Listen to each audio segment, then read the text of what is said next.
Thank you, everybody, for coming, and thanks for the invitation. A few weeks ago, I attended a meeting in front of Bhagavan Samadhi. I went there, Shalini was there, Sari and Christopher were there, my wife Miri was there, and it had been convened as an attempt to persuade me to start giving talks for the London Ramana Centre. I was a little ambivalent at the beginning. I cut down on my talks. I feel like I'm running out of things to say. But then I said, well, what am I supposed to talk about? And Zareen piqued my interest by saying, why don't you talk about some of the devotees who featured in the Power of the Presence? And I suddenly thought, yes, that's a good topic. I love speaking about all of these old devotees.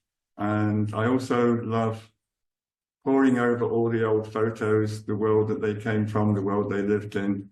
So I thought I would combine them by putting together a PowerPoint presentation. This month it's going to be on Mastan. Future months I haven't decided because it's a bit difficult to hop backwards and forwards from sharing screen to talking. I'm going to retreat into the background and I'll just be the voiceover telling you what's happening on the screen. This for me is a little bit of unfinished business. About 10 or 11 years ago, I made a series of films featuring Bhagavan's devotees. We had 3 weeks in which to finish them all, and it was a bit of a rush. And at the end of 3 weeks, there were still 3 or 4 topics we hadn't covered, and Mastan was one of the outstanding ones. So I feel like I've fulfilled my obligation to give Mastan a proper treatment and give him a full-length talk because he's an absolutely outstanding devotee. I'll just customary on occasions like this to have some kind of invocation. Instead, I'm just going to put up a picture of Arunachala and disappear for a while I talk.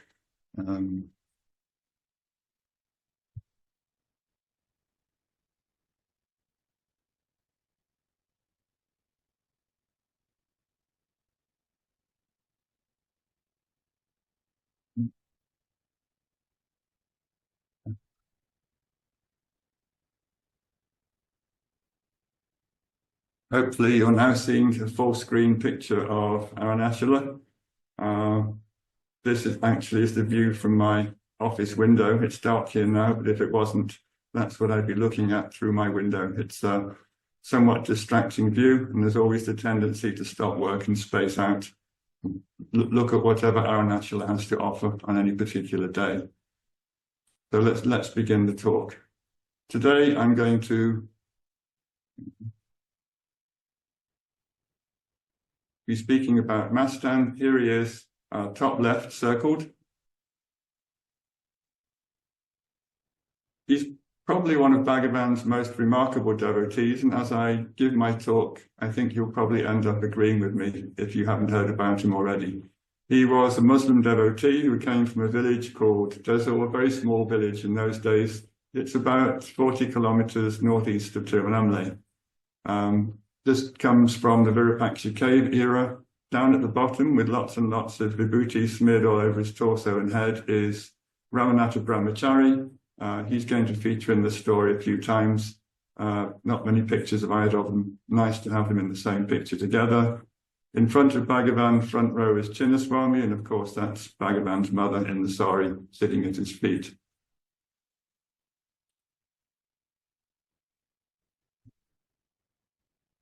Not working.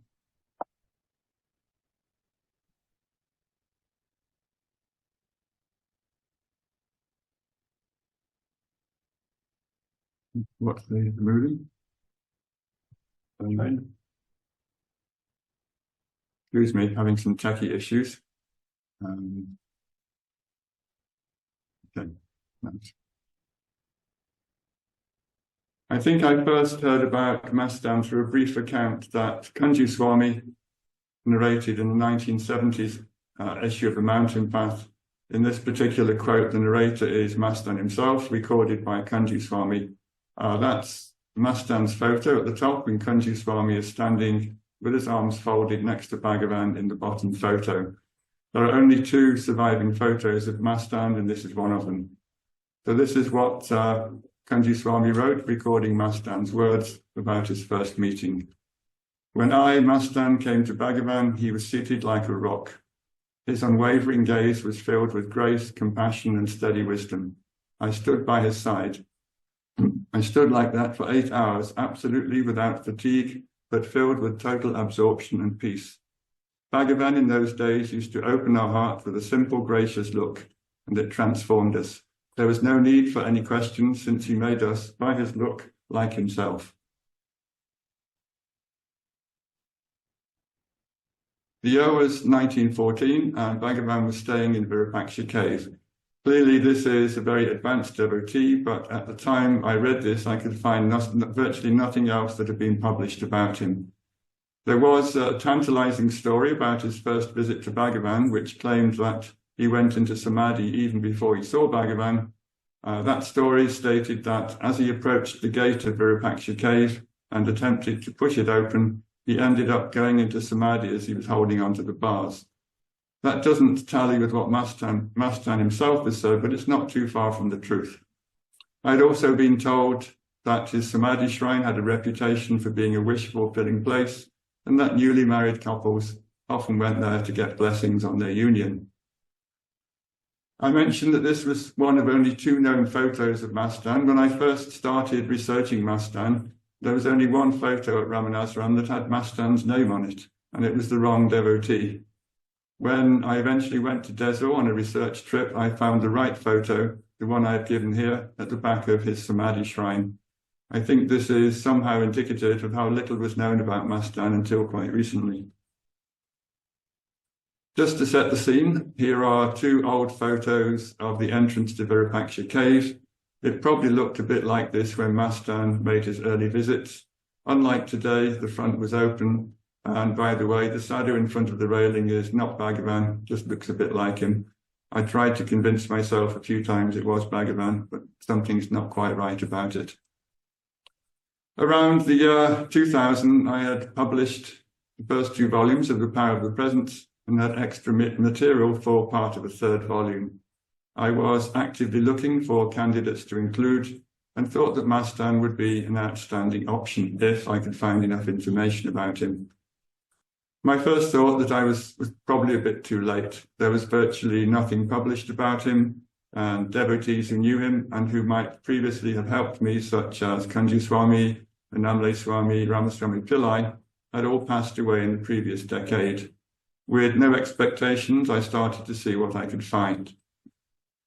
A few days later, I was in the Ramanasram library when A.R. Natarajan, who headed the Bangalore Ramana Maharshi Center for Learning, came in. After greeting each other, he asked, "What are you working on at the moment?" I told him I was looking for information on Mastan, and he said that there seemed to be very little available. At that time, I'm guessing the total amount of published material would be less than a page, definitely not enough for a new chapter. Here, before I continue, there's some old photos of us together that might amuse you. This is how I looked 44 years ago when I ran the library. The photo on the left was taken on the day the Ramanashram Library was inaugurated in 1981. A.R. Natarajan, the man I'm talking about, is standing behind me. He helped a lot with the funding for the library. The top right picture is the new library building that was being inaugurated. And below is a photo of the 2 of us at a Ramana seminar in Bangalore, also around 1981. So Natarajan completely surprised me by saying, "Oh, I have the account he wrote for B.V. Narasimha Swami." Narasimha Swami had collected many written accounts of devotees who had known Bhagavan, and many of these ended up in some form or another in his biography, Self-Realization. Here are 2 photos of B.V. Narasimha Swami, taken around the time he was researching Bhagavan's life in the late 1920s. I didn't realize that Mastan's own account had been recorded, primarily because A.R. Natarajan had taken many of the original handwritten accounts to Bangalore to get them copied and preserved, and then simply forgotten to return them. I think they'd probably been stored at his center in Bangalore for almost 20 years at the time we had this conversation. I asked for a copy, which he sent me a few days later. It's worth putting here in full, since it's the only first-person account we have of Mastan's time with Bhagavan. The account, I should mention, is in Narasimha Swami's handwriting, but Mastan had signed his name at the bottom to indicate that he approved of what had been written there. That's Mastan at the top and Narasimha Swami again at the bottom. This is what it said. I, Mastan, came under the spell of Bhakti before the age of 20. During the Muharram festival, I would put on the garb of a Pandaram, a Saiva monk, smear vibhuti on myself, carry a begging bowl and roam around. I discovered and read the verses of Gunangudi Mastan. Gunangudi Mastan was a Muslim saint who probably lived during the early 19th century. He composed many devotional poems in Tamil. Mastan renamed himself after this saint, and I have absolutely no idea what his original name might have been. I should know that, but somehow I've forgotten it. It occurred to me that, where are we, on the right page, 7?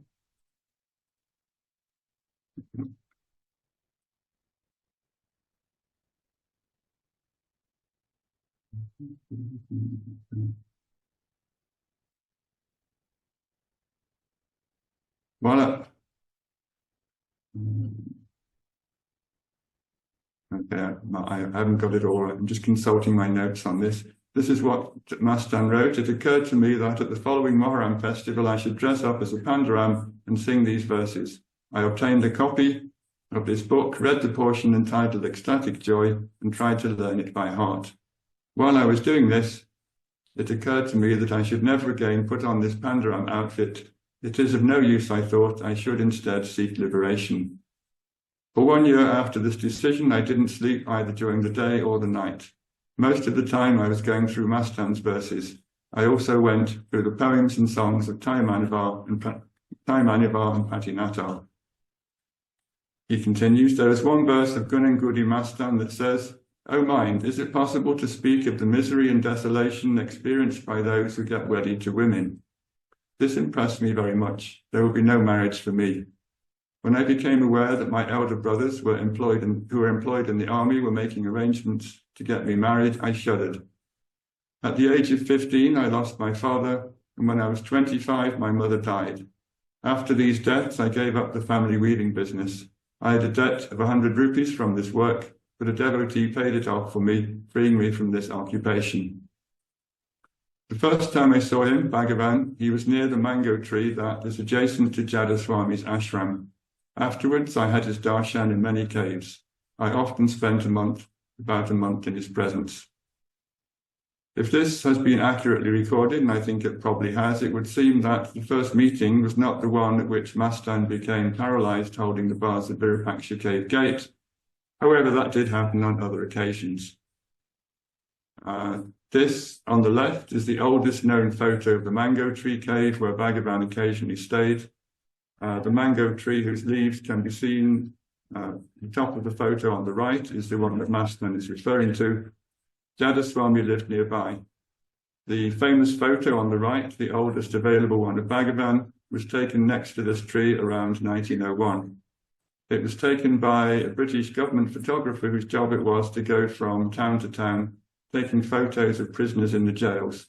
When his official duties were over in a particular town, he would look for sadhus and swamis and take photos of them.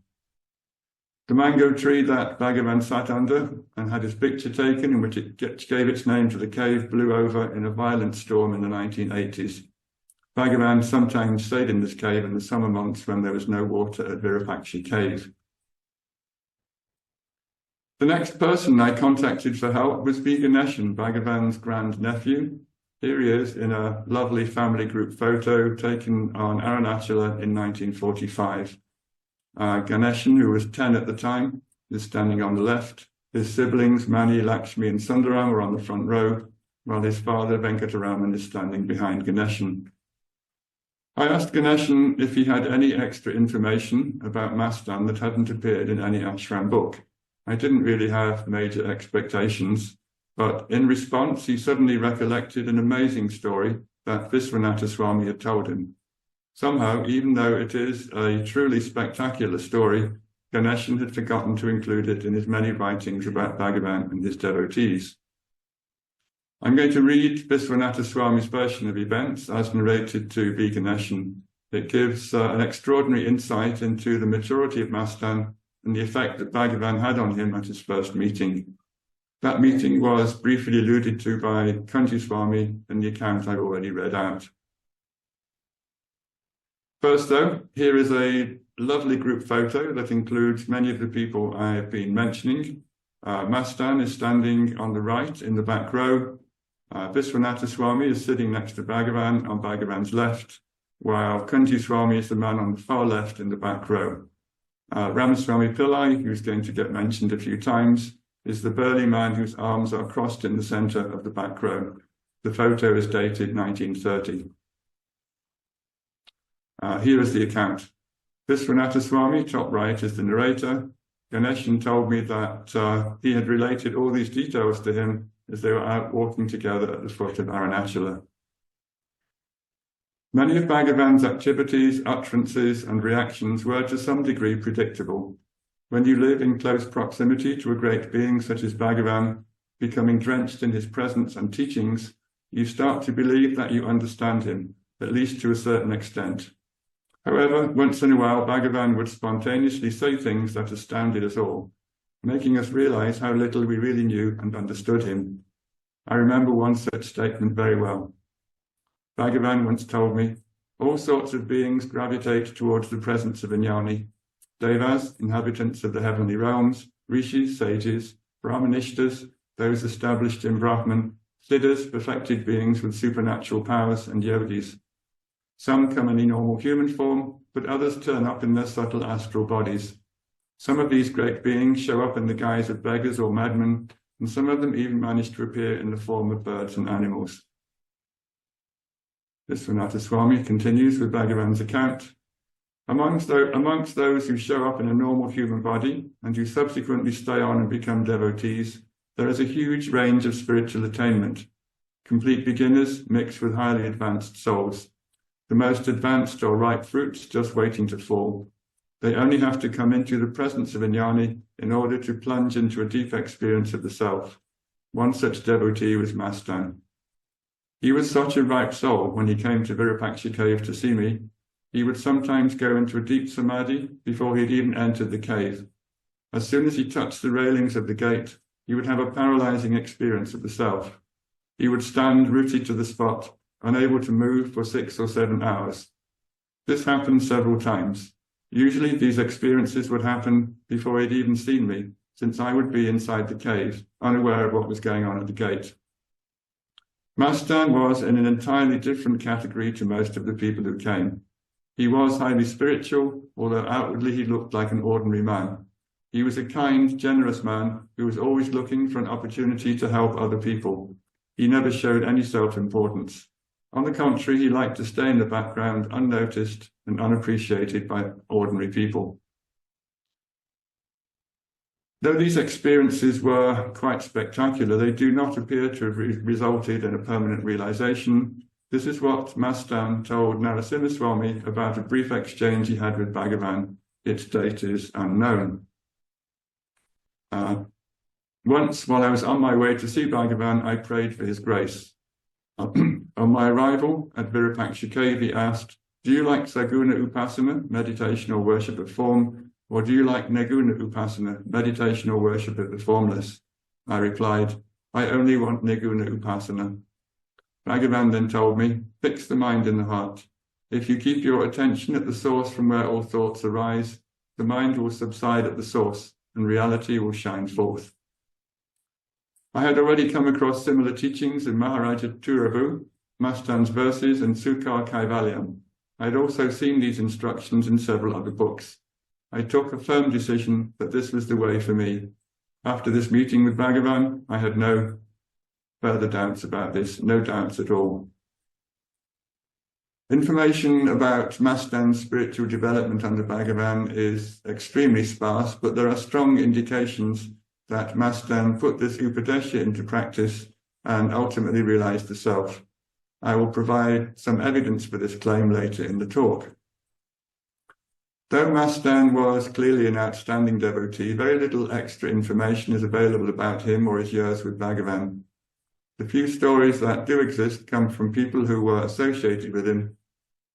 Akalandama, for example, who probably knew him better than anyone else, has described how they used to come to Tiruvannamalai together. Akalandama and Mastan both lived in Desor. I think Akalandama first saw Bhagavan around 1904. Mastan made his first visit in 1914. First, though, here is a photo of Akalandama seated on the right. There is a woman sitting in front of Mastan on the group photo I started off with, where Mastan is circled in red. The ashram's photo archives has identified her as Akalandama, but I'm not convinced at all. I've looked at these two pictures endlessly, and I don't think one resembles the other. It was Akalandama who first took Mastan to see Bhagavan in 1914. This was the occasion when he had the peaceful, paralyzing experience standing in front of Bhagavan. From then on, the two of them regularly went to Arunachala to have Bhagavan's darshan and to serve him and his devotees. This is how Akalandama describes these visits. Mastan and I would come to Arunachala from our village to have the pleasure of serving Bhagavan. Mastan, a weaver, belonged to our village, but he did not stick to his craft. A man of whims, he would suddenly suspend his weaving and go to live with Bhagavan for months on end. During this time, he would keep his body and soul together on alms that he begged. In those early days, we had no buses. I would make a bundle of provisions, such as rice and pulses, and put them on his head. Loaded in this way, we would start on our journey of 40 miles to Arunachala. We would walk slowly and leisurely, telling each other stories of Bhagavan. Mastan occasionally made towels and kaupinas and offered them to Bhagavan, who accepted them with deep regard. Bhagavan once remarked with great joy, "Mastan's craft, though it did not give food either to him or his parents, gives me clothes." The kaupinas that Mastan wove for Bhagavan were made from cotton thread that was hand-spun by Ramana Brahmachari. Ramana Brahmachari was an ardent Gandhian, and as such it was one of his duties to spin cotton for his own clothing. He also spun it for Bhagavan's loincloths. Here are two Virupaksha cave group photos that feature Ramana Brahmachari sitting on the front row on the left. He's always easy to spot on ashram photos. He was tiny and is usually seen with vibhuti daubed liberally on his body. On the right is Bhagavan wearing one of the kaupinas that Ramana Brahmachari and Mastan jointly made for him. This photo has an interesting history. It showed up in a house that Murugana used to live in. It was due to be demolished, so a devotee went there to see if anything important needed to be salvaged. This lovely photo that no one else had was there. Akalandama continues with her narrative. On full moon nights, we would go around the hill in the divine company of Bhagavan. In those days, there would be about 10 of us, Parimal, Mastan, and a few others. On those moonlit nights, we would walk in rapture, forgetting the entire universe, except for the sacred mountain. I don't think those enchanting days will ever come again. On one of those occasions, Mastan began to sing at the top of his voice. I had never heard him singing so loudly. "Mastan, what happened to you today?" asked Bhagavan, as soon as the production was over. "You never ever sing. Why did you sing like that?" "It was nothing," replied Mastan casually. "Perumal instructed me that I had to sing in order to ward off your drowsiness. To raise my spirits and to equip me for the job, he'd made me take a drink containing ganja." "Ah, so that's what happened. Ganja intoxication was behind your wild singing. How many times have I told you that I need no external help to keep me awake? Also, I have told you before not to do anything for my sake. Don't listen to other people who tell you differently." The reference to Perumal Swami in this story indicates that it probably took place before 1922. Perumal Swami was one of Bhagavan's attendants from around 1911 to 1922. The next part of Akalandama's narrative is interesting because it provides the most detailed account of a famous incident in which a golden mongoose visited Bhagavan at Skandashram. This is Perumal Swami again, sitting next to Bhagavan, and above him is a photo of a species of golden mongoose that is occasionally spotted in South India. It's quite a rare animal. I often see the grey one as I'm driving around. but I've yet in almost 50 years here to see a golden-coloured one. They may by now be locally extinct. Akalandama tells her story. I remember one incident that took place when Bhagavan lived at Skandashram. A golden mongoose entered the ashram premises and made straight for Bhagavan. It sat on his lap for a while. Later, it wandered around and closely inspected all the different parts of the cave. When the inspection was over, it disappeared into the bushes on the hill. While all this was happening, Mastan was the only devotee with Bhagavan. Sometime later, Paramal came back to the ashram and Mastan told him about the visit of the mongoose. One can get a glimpse of Mastan's state of mind at the time from the remarks he made. I was afraid that the mongoose might harm our peacocks, he said, so I kept myself ready in case it made an attack. I had a big stick handy.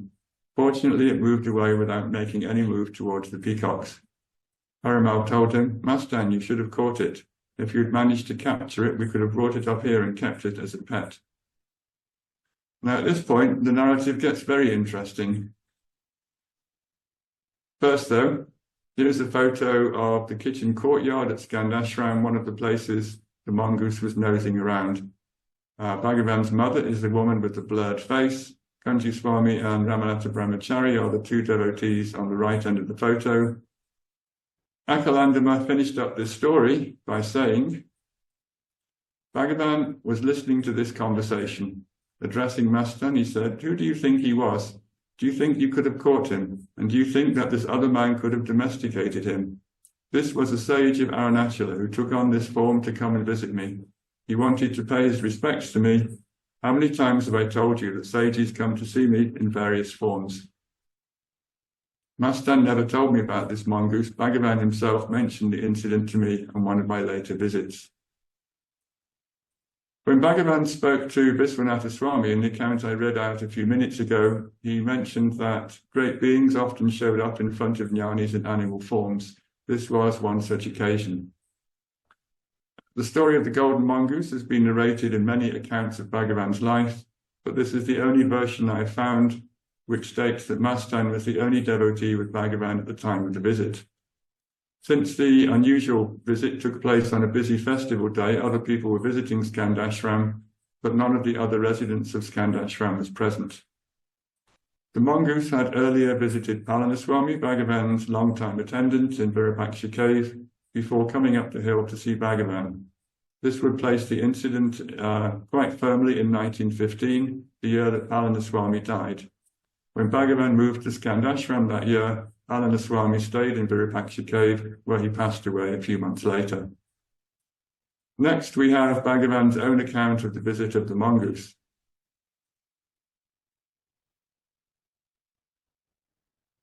This is the only known photo, by the way, on the bottom right of Palaniswami, Bhagavan's attendant from the late 1890s till 1915, when he passed away. He's sitting next to Bhagavan's mother, and in front of him is Siva Prakasam Pillai, the devotee who persuaded Bhagavan to write out the answers that are contained in Nanya, Who Am I? The photo was taken near Virupaksha cave. This is what Bhagavan had to say about the visit of the mongoose.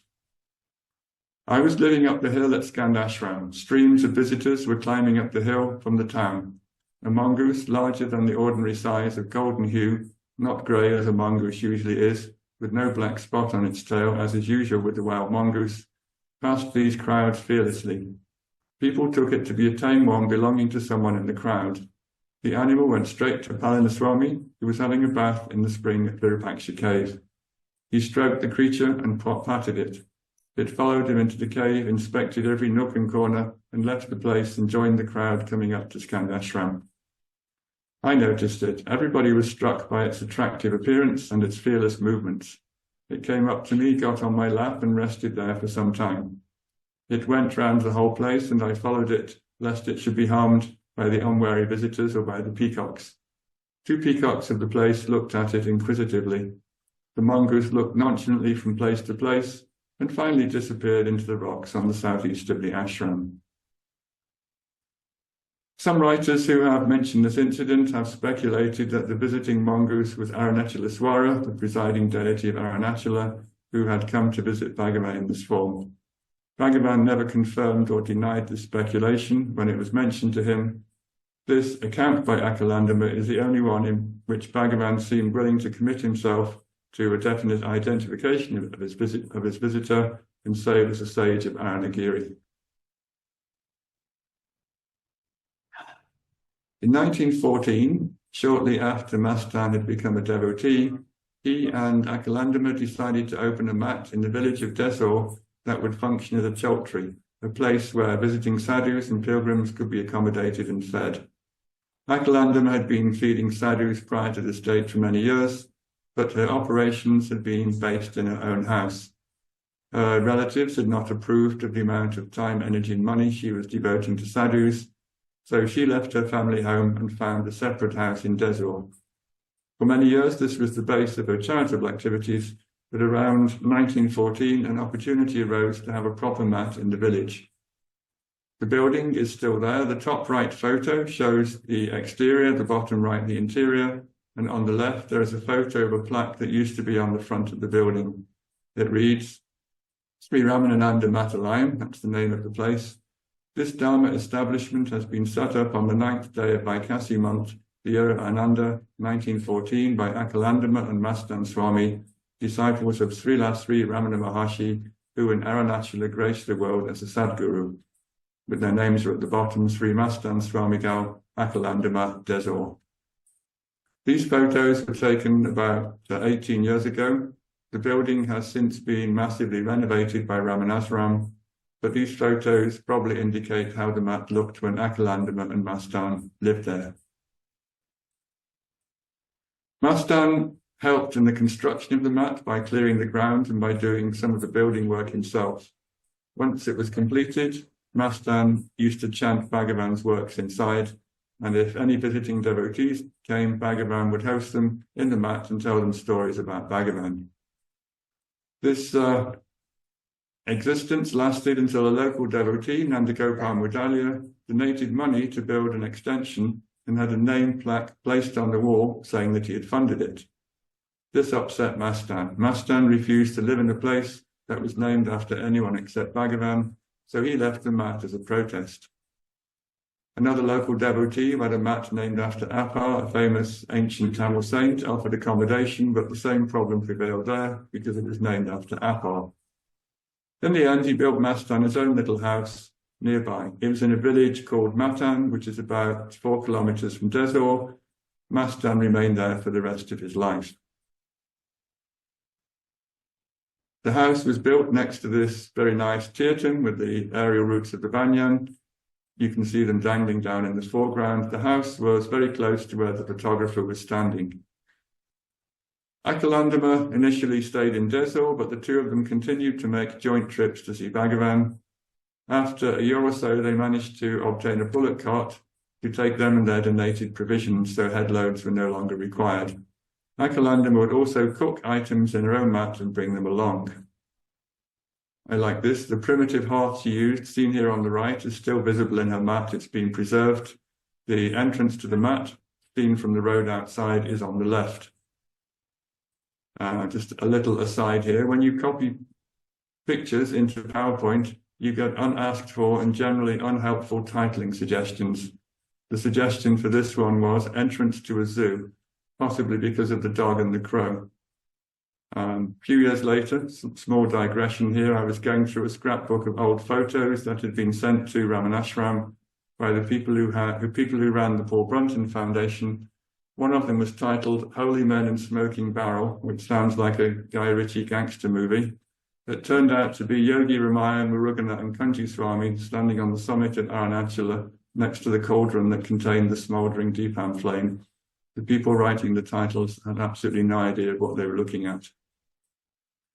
When Akalandama told Bhagavan that she had opened a mat in her village to serve as devotees, he said to all the devotees present, now our name and fame will spread all over the country. This Desor Amma, the mother from Desor, has girded up her loins. She has set up this Ramananda Mathalayam, and after saying this, he laughed. Bhagavan didn't like publicity. I suspect he was being ironic here and not truly approving of the setting up of the institution. When Bhagavan heard at a later date that Mastan had moved to the village of Mastan, he asked Akalandama to move there as well to look after him. She took this as a direct command and said, "Wherever he is, I will serve him." She went to the mat in Mastan to look after him. Akalandama's mat, I should say, was the first Ramana center to be built outside Tiruvannamalai. She hosted many of Bhagavan's early devotees there.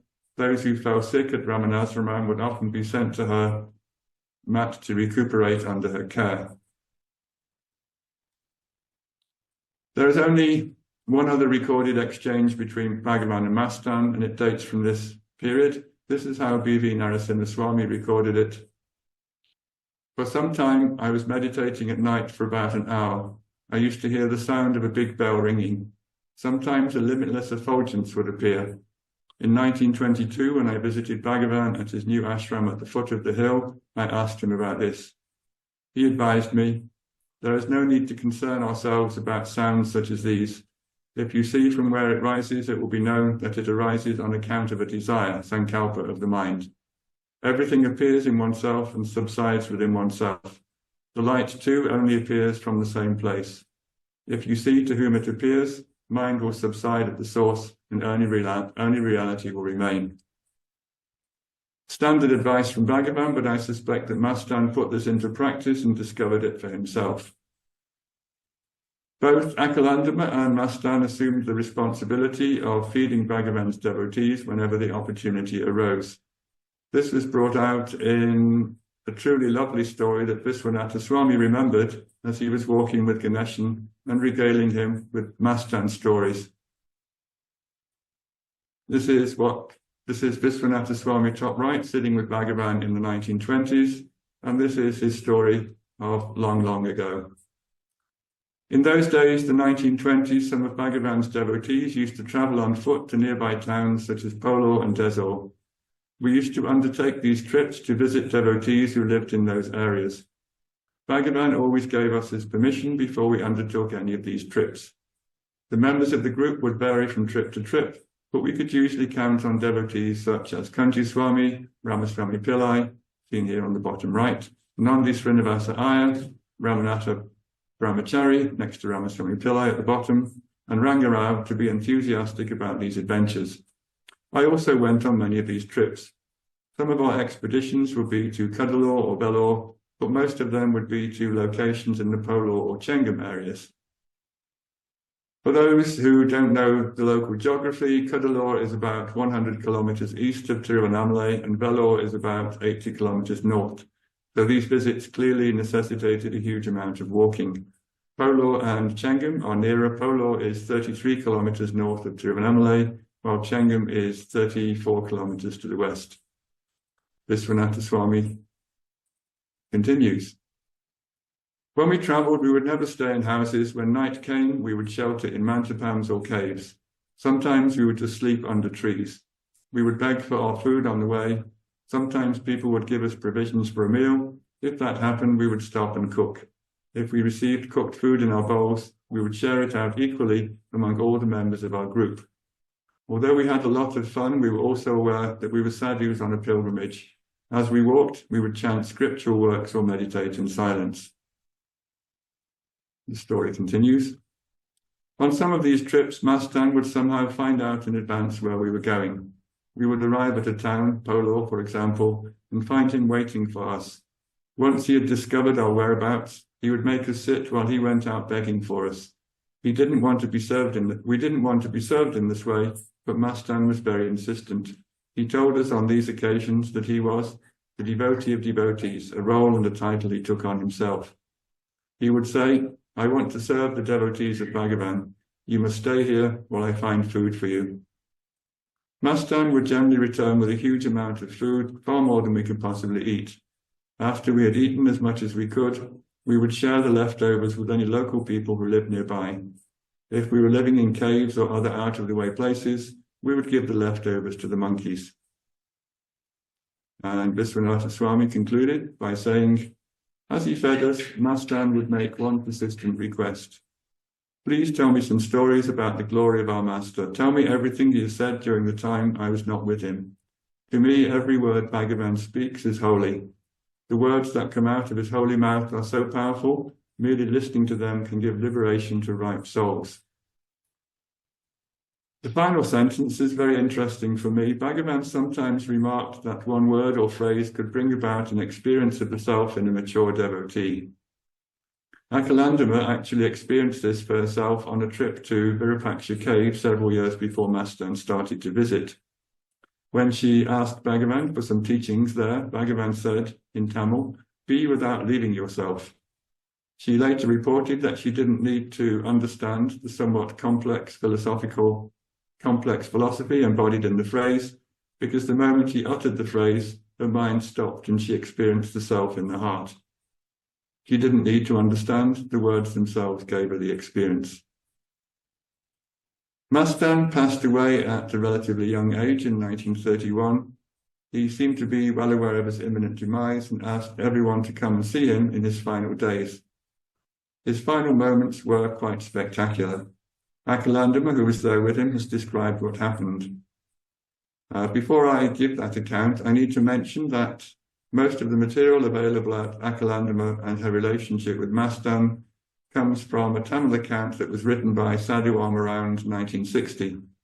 He went to Desor when she was close to 90 years old and recorded all her memories. If he had not taken this initiative, much of the story I'm narrating today would have been lost.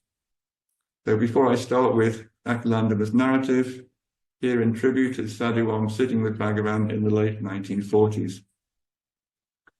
Murugana and Viswanatha Swami have their backs to the pillars.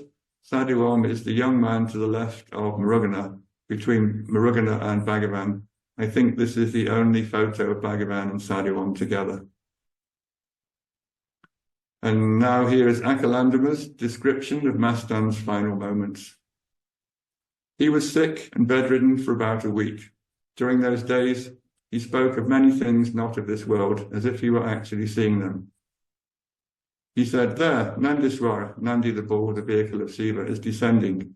He is very affectionately licking me all over my body. Look, the Shiva Ganas, celestial followers of Shiva, are dancing here. See, they are beckoning me to come to their world.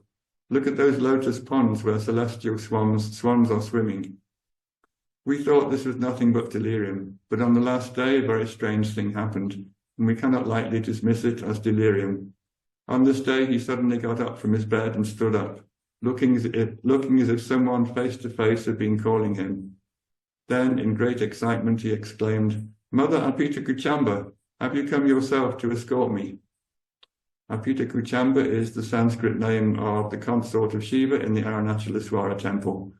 Akalandama continues, "The next moment he fell down dead. I immediately sent a message to Bhagavan."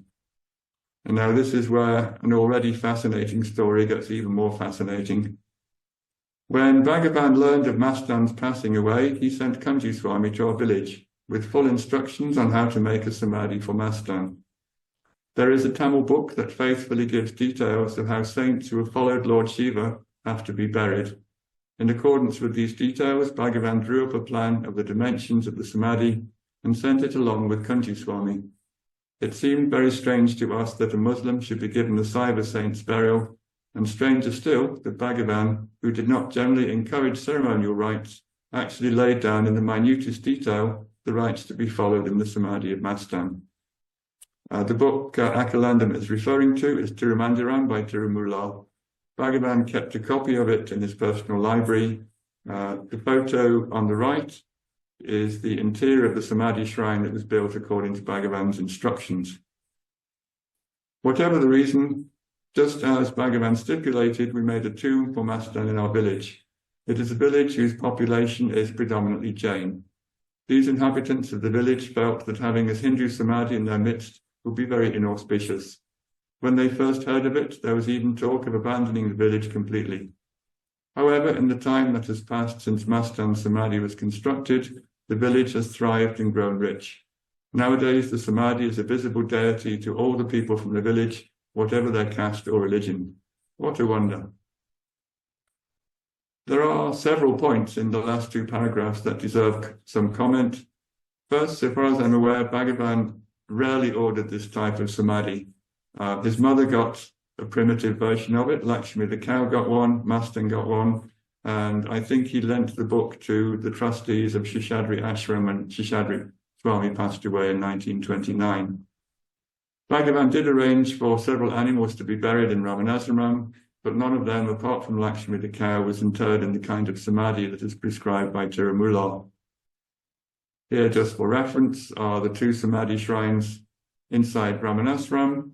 On the left is Lakshmi with the 1948 date of her liberation on the plaque, and on the right is Bhagavan himself, standing next to the lingam that is over his mother's samadhi. Since Bhagavan publicly declared that the first two realized the self, one can make a strong case for saying that Bhagavan felt that Mastan was also in the state at the time of his death.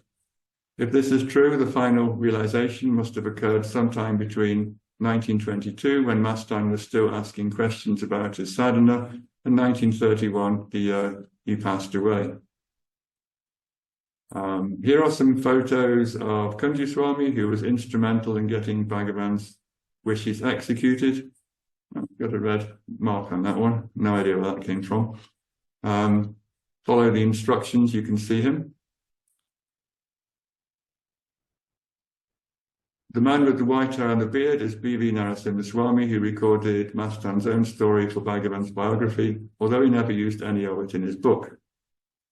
Tirumula, the author of Tirumandaram, recommends that the Samadhi pit of a jnani be 5 feet by 5 feet on the surface and 9 feet deep. That's a really deep hole. Within this pit, triangular walls 3 feet long are built. The body is placed inside the triangular structure in the full lotus posture. The inner chamber is then filled with large amounts of vibhuti and camphor. When Bhagavan sent Kunji Swami to Mastan with detailed instructions on how to build the samadhi, he also sent enough vibhuti and camphor from Ramanaswaram to take care of all the necessary rituals. Tirumula states in one of his verses in this chapter that if the body of a jnani is properly buried according to these instructions, the rulers and the people of the land will receive blessings of infinite grace. I should mention in the 1980s, when I found out about these verses and the samadhis that Bhagavan had commissioned, I asked Kunji Swami if the construction of Bhagavan's mother's samadhi had followed these rules. He replied, we didn't know about this book of samadhi construction rules in those days. We did know that the body of a jnani should be buried in the stone-lined pit, but we didn't know the exact details. So the mother's samadhi, not entirely according to Tirumula, but the other ones I've mentioned, were constructed according to the rule book. I'm guessing Bhagavan found the book in sometime in the mid-1920s. Bhagavan's reaction to Mastan's visionary experiences as he was dying is interesting. In general, he didn't attach much importance to visions, and if people reported them to him, he would usually ask them to be aware of the one who was having them. In this case, though, when Akalandama went to Bhagavan and gave details of how Mastan passed away, Bhagavan accepted that Mastan had seen these things as he was dying, and even suggested that the goddess had indeed come to collect Mastan as he was experiencing his final moments on earth. This is how the exchange went. I, Akalandama, went to Bhagavan and described the final days of Mastan. Upon hearing about them, Bhagavan commented, maybe the Universal Mother, Peter Kuchamba, personally came to take him. All his descriptions tally with the world of Shiva. Mastan was an unassuming devotee. He had a wealth of hidden spiritual experiences. It is a matter of gratification that he passed away in your care and under your supervision. At the beginning of the talk, I mentioned that I was going to digress occasionally and explain where I got all my information and how it came to my attention. I'm going to have to take a time out on the theme of the talk to fulfill this promise. And first, here are two people you probably didn't expect to see in a talk on this topic. On the left is Shirdi Sai Baba, and on the right is a photo of Sri Srinatuni Sarath Babuji, who his disciples just referred to as Guruji. Guruji was a famous follower of Sai Baba, whom he regarded as his guru. He was also a devotee of Bhagavan and had a small house in Tiruvannamalai, where he occasionally met with the many people who wanted to see him. I have been told by one of his devotees, a friend of mine called Purna, that he had an extensive knowledge of all the material in Telugu on Bhagavan. At the beginning of my research on Mastan, I sent a message to him via Purna, asking if he knew of any stories about Mastan that had been published in Telugu and which hadn't appeared in English. Although Guruji had great reverence for Bhagavan, his own guru was definitely Shirdi Sai Baba. His devotion to him had been so intense, he spontaneously began to acquire and exhibit the siddhis that Sai Baba was famous for. People would bring their desires to him, and they would spontaneously, without any sankalpa from him, be granted. I wasn't going to him for a miracle, though. I was just looking for information on text. My request was verbally passed on by Purna during the satsang, but he made no comment on it. At the end of the satsang, his attendant, Yvonne, privately asked him, "What should I tell David?" And Guruji responded, "Tell him Baba is taking care of it." Apparently, when he made comments like this, it was because he knew that Sai Baba was on the case and would send me everything I needed. And that, I suspect, is what eventually happened. In the succeeding weeks, an astonishing amount of information just dropped into my lap. First, there was the random meeting with A.R. Natarajan, which resulted in my receiving the lost copy of Mastan's own account that he narrated to Narasimha Swami. Then there was the tale which Ganeshan suddenly remembered that Viswanatha Swami had passed on to him, information that included Bhagavan's own very high opinion of Mastan and his state. A lot of the information about Mastan and Akalandama came from a book, but I also managed to find the account of Mastan's passing and Bhagavan's response to it in a very obscure Andhra Pradesh magazine that only existed for a brief period around 1980. However, the full extent of the Baba's taking care of it promise was only revealed to me when I took a trip to Desor with Chandramauli from Ramanashram around 2000 or 2001. Now, we're in Desor now. On the left is the lovely old Mantapam that had been built over Mastan Samadhi in the 1930s. And on the right is the nearby Tirtham. We've already seen a picture of that. The aerial roots that can be seen on both photos belong to the same tree. At this point, the day of our visit, Mastan had been dead for about 70 years. Despite that, we managed to find two devotees who had known him personally. They were in their 90s, but still had sharp minds and good memories of both Mastan and Akalandama. It was from them that I learned about the origins of the mat and about Mastan's move to Matan and the reasons behind it. I don't have time here to narrate everything they told me, but it was a long, long story. But I will read a sample from the write-up that eventually appeared in my chapter in The Power of the Presence.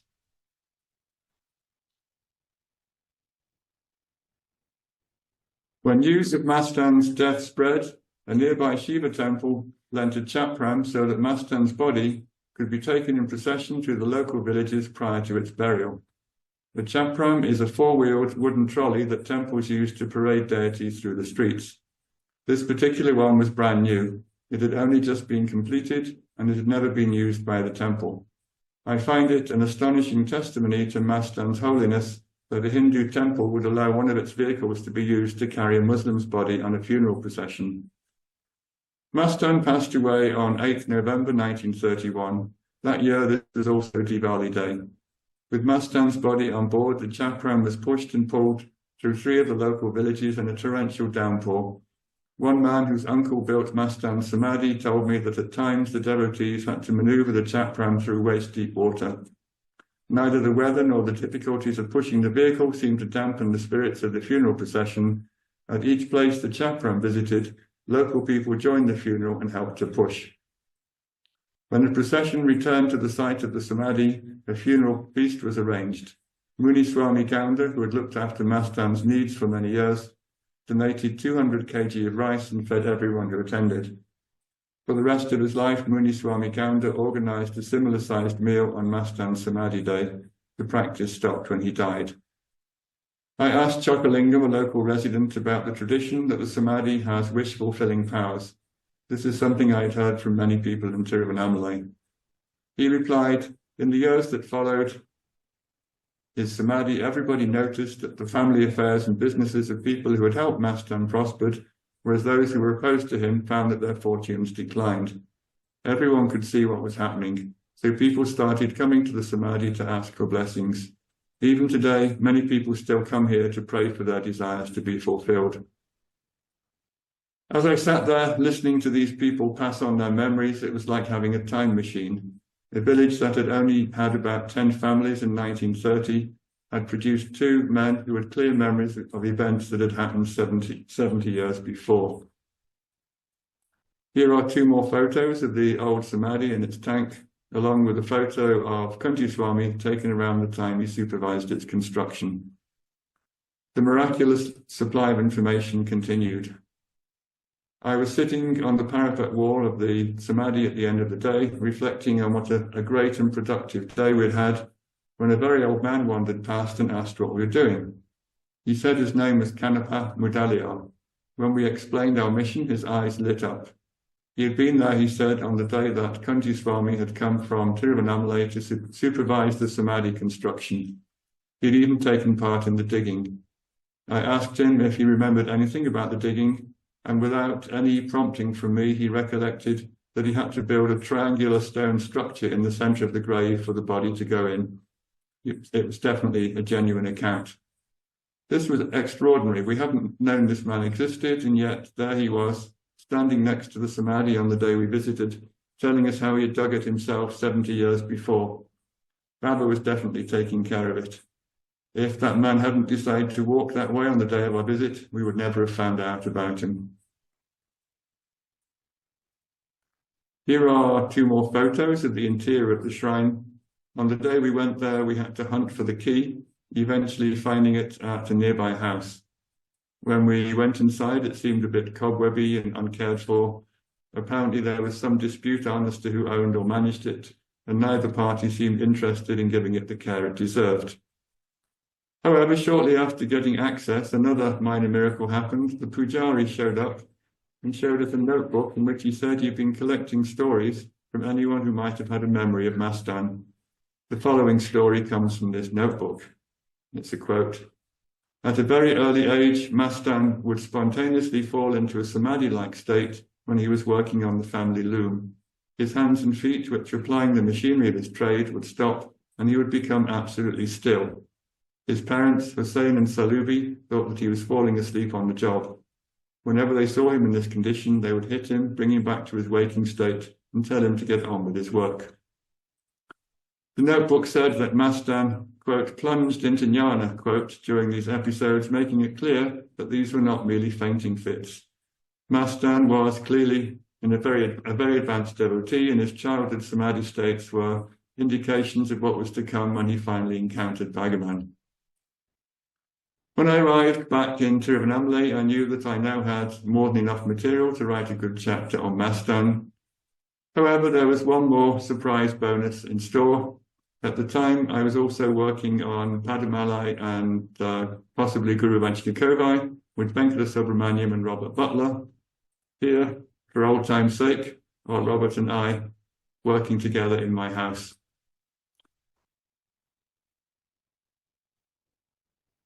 At some point, Venkata Subramaniam decided that he needed to consult a manuscript that was stored in a trunk in Sadhu Om's compound. Sadhu Om, seen here with Murugana in Murugana's ashram room at Ramana Ashram, was Murugana's literary executor. He had inherited all of Murugana's manuscripts when Murugana passed away in 1973. As Venkata Subramaniam was going through the papers looking for what he wanted, this leaflet on the right suddenly appeared. It is a collection of verses written by Sambandar, a devotee of Mastan. Composed after Mastan passed away for one of his death anniversaries, the verses all contain teaching statements that Mastan had given him. This is the only record we have of Mastan's own teachings. It seems that Sambandar sent the leaflet to Bhagavan, who then passed it on to Murugana to check the Tamil. Murugana must have felt that it was worth preserving, since it was still present in his manuscripts 40 years later. This is what the verses say. I'm going to read them out. The term translated as liberated one that occurs at the beginning of each of the first 10 verses has several other meanings such as sun, light, and consciousness. Mastan, the liberated one who shines in Desor, divine one, holy one praised by the lotus-born Brahma and other devas such as Indra. Through grace, you told me, a sinner, to sing in the language of poets the divine glory of Ramana Guru, the much-famed God who shines and abides at Arunachala where forests flourish. Mastan, the liberated one, who shines in Desor where many tanks are filled with fragrant lotus flowers. Shining one, you told me, this great world, which is a painting drawn by Brahma, is only us. It is not different from us. If you give up name and form, delusion will go. Without attempting to realize this, I wasted much time. Mastan, the liberated one who shines in Desor, liberated one whose renunciation was firmly established, who was praised by devas beginning with Brahma, and who spoke only of the glory of Ramana, that peerless God who, like the vast ocean, abundantly bestows his cool grace. You said, destroy ignorance. If you restrain the mind within, then that itself will be the blemishless Swarupa. In this way you destroyed your own ignorance and reached the village of Matam. Mastan, the liberated one who shines in beautiful Desor, which is surrounded by honey-rich groves. Good Guru who gave me the teaching, abide blissfully at the source from where the world rises. Precious gem who obtained the cool grace of Satguru Ramana, praised by the noble. You renounced this worldly life, which is like vomited food, and attained the life of true jnana. Mastan, the liberated one who shines in beautiful Desor, you are like my own mother. You told me this body composed of flesh and so on will certainly cease to exist one day. Knowing this, always abide in your heart. Even if the sky falls on your head, or even if the sword is firmly driven through your chest, do not slip from your true state. Though my ears consume this delightful teaching of yours, I am not following it in practice. Mastan, the liberated one who is praised in beautiful Desor, which is surrounded by ponds of flowing water. Good and pure renunciant who remained forever like a child, who roamed like a ghost, and who lived without associating with women. One who showed much grace to those devotees who came to your feet. Lamp shining in the bright mind of Akalandama, whose shoulders are like bamboo. Mastan, the liberated one who lives in Desor, which has the greatness of being surrounded by fortified walls over which clouds hover. You said to me, wherever you may be physically, always remain and abide in yourself. Guru who possesses the wealth of grace and who stroked me with his hand, showering grace like a rain cloud. I did not obtain the cool grace of staying with you and serving you. What will I do now? Mastan, the liberated one who lives in Desor, where swans with reddish legs walk through the water channels. Ocean of Satchitananda, who realized truth without any obstruction and became that reality. You said, if the Vishaya vasanas, the outward moving tendencies of the mind that gravitate towards objects that the senses perceive, are destroyed, the mind will also be destroyed. Then the incomparable reality, whose own nature is tranquility, will shine of its own accord. That reality is not apart from you. Mastan, the liberated one who shines in Desor, which is rich in water resources. Immaculate one who travels in the path of renunciation in every way, without ever forgetting the lotus feet of Jnani Ramana. He who teaches by abiding in the truth declared in the Upanishads, knowing consciousness is true knowledge, all knowledge of non-self is knowledge born of delusion. When will my agitating mind subside? Mastan, the liberated one who shines in Desor, which is rich in honey-bearing groves, one who excelled in Mauna and who showed in practice the devotion of not forgetting the fragrant lotus feet of the primal Guru Ramana Maharshi, who was praised by the world and who declared not to allow any thoughts to arise in Mauna. Praise be to the Purna, the fullness. Praise be to the Jnana Guru. Praise be to the light shining in our minds, showing the heart of the Vedas. Lord, undo this misery-causing bond of samsara. Accept these poor words of this devotee slave, which are addressed to your beautiful divine feet. And that concludes my presentation of Mastan's life and his experiences with Bhagavan. When the book came out in 2002, V.S. Ramanan, the Ramanashram president, seen here on the bottom left of the slide, read this Mastan account in the US and was deeply moved by it. He phoned Ramanashramam and asked the people there to go to Desor immediately and make arrangements to renovate any of the buildings associated with Akalandama and Mastan. And so, just to embarrass Alistair, here is one final photo.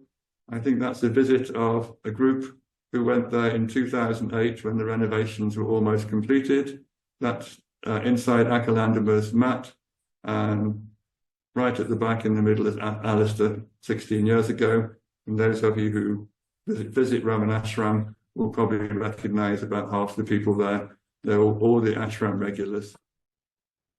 Does anybody have any questions about Mastan and about what I've said? I think maybe we should deal with that first. I have a question. When Mastan was leaving, there was kind of a visions, but then Bhagavan said not to, put more focus on the visions at all, right? Like, can you just be clear? Like, to whom is the vision? Is kind of clear. As I said when I told the story, in general, if you reported having a vision to Bhagavan, he would ordinarily poo-poo it, or he'd say, who's had the vision? Don't get excited by visions. So I think this was a rare exception in that Akalandama passed on what Mastan appeared to be seeing in his dying moments, and Bhagavan took it at face value as a genuine visitation by a goddess who would come to escort him to the moment of death. So beyond that, I can't comment. What's interesting to me is that Bhagavan didn't minimize what had happened to Rangan. He took it very seriously and said, yes, something very special happened at the moment of his death. There was one Mastan-related question that I made a list and put that at the top. And somebody said, for me, Mastan was one of the most memorable characters in The Power of the Presence. So I'm very happy David has chosen to talk about him on Saturday. It's interesting to me that Mastan's work was as a weaver.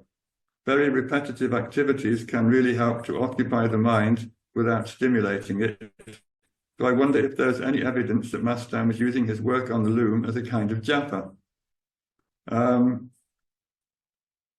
It's very hard to guess what was going on with Mastan because there's so little information about him. There's no record of him ever doing any kind of japa, and the only record we have of him as a child is of going into samadhi and being clipped around the head by his parents who thought he was sleeping on the job.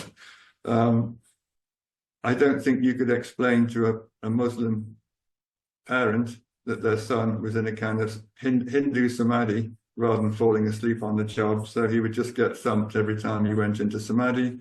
What the cause of the samadhi was, I wouldn't say, except that he was clearly an exceptionally mature devotee who came to this life with a state of mind that was so attenuated that the self didn't have much difficulty in pulling it into itself and revealing itself to him. That later manifested more fully with Bhagavan, but I think he was one of these beings for whom the self found it quite easy to catch him and pull him into itself, and I don't think he ever did any form of regular practice, especially as a child. I think he just did what he was told, and occasionally the self took over and pulled him into itself.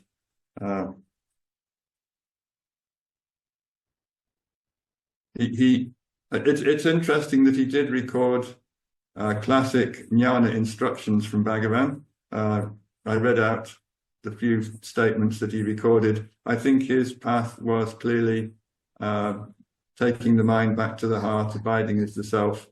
I don't think he ever, after he abandoned his Muslim poet verses before he came to Tirunamale, I think he took on board Bhagavan's instructions and to some extent was following inquiry. Again, this is speculation since we don't have enough information, but just from the things that he is saying that Bhagavan told him and his resolve to execute them properly, I get the feeling that he absorbed Bhagavan's teachings on inquiry, on the self, and that was his path once he started to come. I don't think he ever did anything else during his childhood. I think the childhood experiences were just spontaneous.